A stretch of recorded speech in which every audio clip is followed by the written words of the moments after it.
वर्षाताई आहे म्हणताय, पैसा लय अवघड आहे कमवायचं. हो.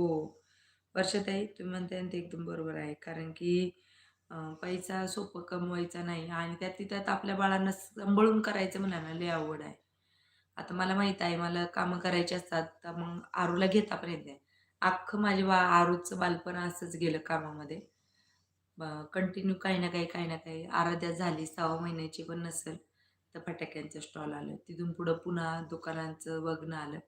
नंतर थोडंसं रिलॅक्स दुकान दुकान सोडलं आरूनं. आरूलाही त्रास द्यायला लागली, आजारी पडायला लागली. मग पुन्हा घरी राहायला लागले. मग पुन्हा सोशल मीडियामध्ये आले.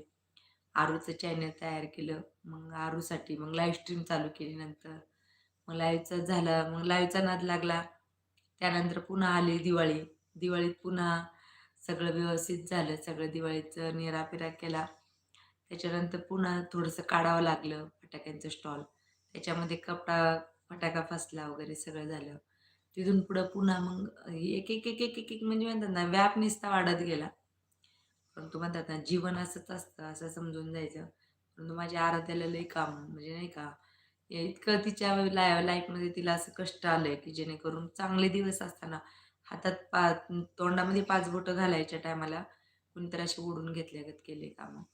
परंतु जे व्हायचं ते व्हायचं, सोडून द्यायचं.